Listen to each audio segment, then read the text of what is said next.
America Israel Iraq युद्ध का अब असर मंदसौर के अंदर भी देखने को मिल रहा है। देश के कई हिस्सों में तो अलग अलग प्रकार के व्यापार और फैक्ट्रियां बंद होने की कगार पर है या उन्होंने अपना उत्पादन काफी कम कर दिया है। हालिया एक रिपोर्ट के अनुसार प्रदेश की कई जिलों में जहां पर औद्योगिक इकाइयां स्थापित है, वहां से उन्होंने अपने वर्करों की संख्या काफी कम कर दी है। बात करते हैं हम मंदसौर की, तो यहाँ पर भी अब धीरे धीरे असर दिखने लगा है। जहां पर मध्यम वर्ग जिन चीजों का उपयोग करता है उनके दामों में तो खासा उछाल देखने को मिल रहा है। वहीं बात करें हम बारदान की, जो कि अमूमन विभिन्न प्रकार के अनाजों को रखने के काम आता है, तो उनके दामों में भी लगभग 30% की वृद्धि हो चुकी है, जिसको लेकर यहाँ के बारदान व्यापारी काफी मायूस है। आइए देखते हैं एक विशेष रिपोर्ट। नमस्कार।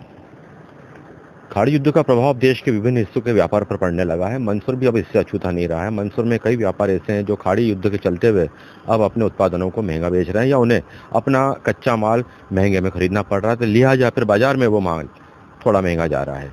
मंदसौर के एक व्यापार की हम बात करें, सबसे बड़ा जो मंदसौर के अंदर केंद्र है बारदान का केंद्र में सबसे ज़्यादा बड़ा इसलिए बोल रहा हूँ कि मंदसौर एक कृषि प्रधान जिला है और यहाँ पे अपनी जिन्सों को भरने के लिए किसानों को जरूरत पड़ती है बारदानों की।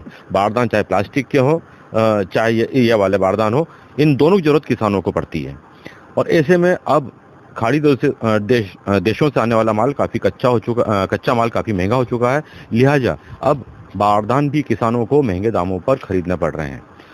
बरकाती ट्रेडर्स की एक फर्म पे हम खड़े हैं जहाँ पर आप बड़ी संख्या में यहाँ पे बारदानों को देख सब पा रहे होंगे और कुछ बारदानों को यहाँ पर बनाया भी जा रहा है।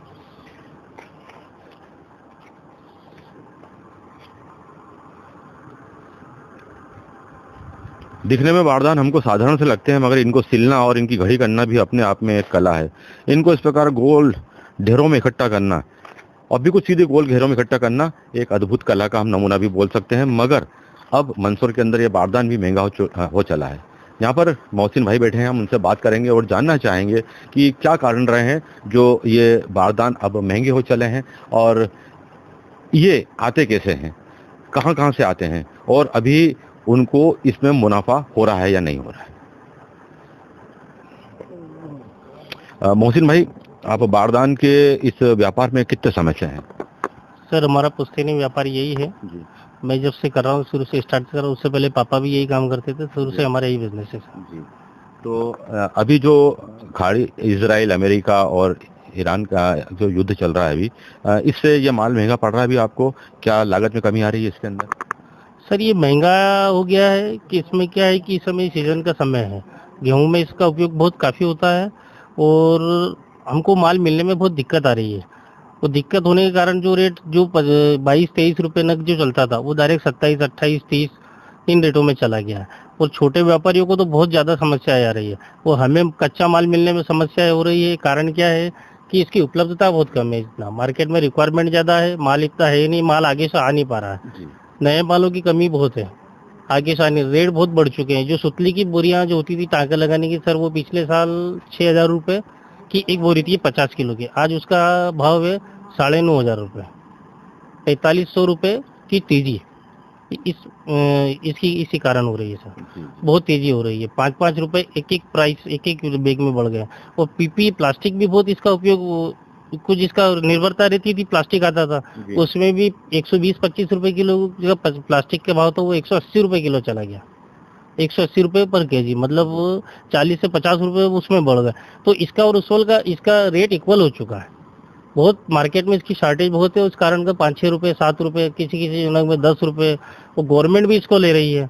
कारण क्या है कि गवर्नमेंट को भी चाहिए, उसकी भी एक मोनोपोली। कल गवर्नमेंट का टेंडर हुआ ऐसा सुनने में आया है, गवर्नमेंट भी इसको बहुत बड़ी तादाद में ले रही है।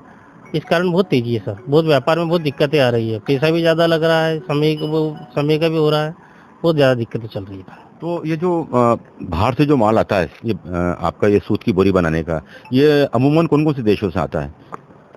सर यहाँ पर तो कलकत्ता में इसकी फैक्ट्रियाँ, वहाँ से बनता है, वहाँ से सप्लाई इंदौर होता है, इंदौर से पूरे एमपी में सप्लाई होता है। तो वहाँ इतना माल अब बन नहीं पा रहा है। वहाँ जो कच्चा माल, वहाँ पे भी कच्चा माल किसी बाहर से आता होगा वहाँ पे बनाने के लिए, फैक्ट्रियों के अंदर भी। कलकत्ता में आता है ना सर, बंगाल में होती है इसकी खेती जी। बंगाल से ही बनता है और वहाँ से इंदौर और इधर बड़े बड़े स्टेटों में सप्लाई होता है, वहाँ से छोटी छोटी सप्लाई होता है। तो वो सप्लाई चेन भी टूटी हुई है ना सर, भाड़े भी बहुत तेज हो रहे हैं, सब बहुत सारे रीजन बन रहे हैं, एक रीजन नहीं है कि। और कुछ ये जब से युद्ध हुआ इसके बाद तो बहुत ज्यादा तेजी हो गई सर, पहले तो इतना वो नहीं था लेकिन अभी बहुत ज्यादा तेजी हो गई सर। तो इतनी तेजी कितने सालों के बाद हुई है बारदान के व्यापार के अंदर, क्योंकि आप तो लंबे समय से इस बारदान के व्यापार में जुड़े हुए हैं, इतनी तेजी कभी आपने देखी है कि एकदम से तेजी आ गई हो? इतनी तेजी आज से 5-6 साल पहले आई थी सर। जी। 6 साल पहले जूट की उपलब्धता बहुत कम थी, उस कारण तेजी आई थी सर ये।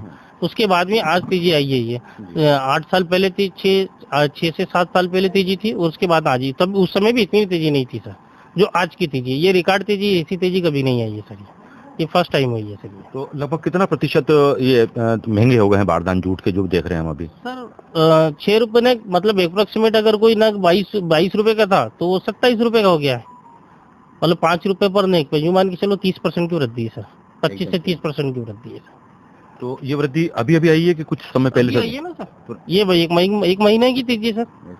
उससे पहले तो जो व्यापार की नियमितता चलती रहती है वो चल ही रही थी अपने जगह। ये तेजी है, ये सिर्फ युद्ध के कारण तेजी है सर ये। तो आपको लगता है कि युद्ध कभी खत्म हो जाता है तब भी ये तेजी बनी रहेगी या फिर एकदम गिरावट आएगी इसके अंदर? नहीं सर, एकदम गिरावट नहीं आएगी, उसका समय लगेगा सर, समय काफी लगेगा, इसको सामान्य होने में बहुत समय लगेगा सर, अभी नहीं हो सकता ये। भले युद्ध आज की तारीख में भी बंद होता है तो उसको करीबन 6-8 महीने लगेंगे सर सामान्य होने में।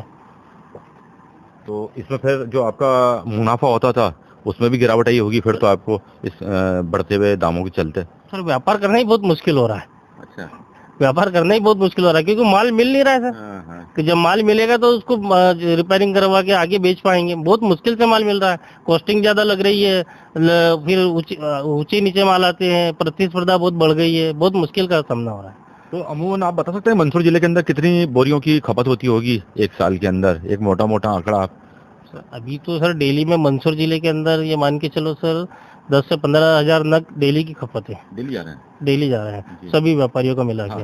ये एक दिन की बता रहा हूँ सर मैं आपको।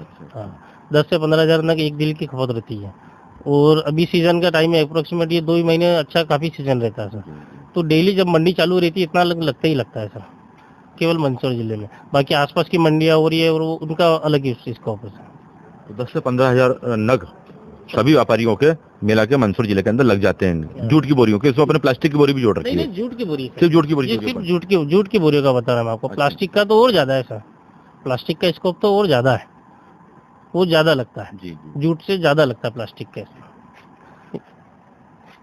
तो आपसे मोहसिन भाई जो हमें बता रहे थे कि जो जूट की बोरियां बनती है जिसे हम बारदान कहते हैं, इसका व्यापार करना काफी मुश्किल होता जा रहा है क्योंकि खाड़ी देशों में जो युद्ध चल रहा है अमेरिका, इजराइल और इराक का, उसका प्रभाव अब मंदसौर के अंदर भी दिखने को मिला है क्योंकि अब जूट के दामों में काफ़ी वृद्धि हो चुकी। लिहाजा जो जूट की बोरियां बनती हैं जिन्हें हम बारदान कहते हैं वो भी काफ़ी महंगा हो चुका है, लगभग 5 से 6 रुपये की वृद्धि एक बोरी के अंदर हो चुकी है। तो बहुत बहुत धन्यवाद आपको, आपने हमें जो समय दिया, जानकारी दी उसके लिए। Thank you sir.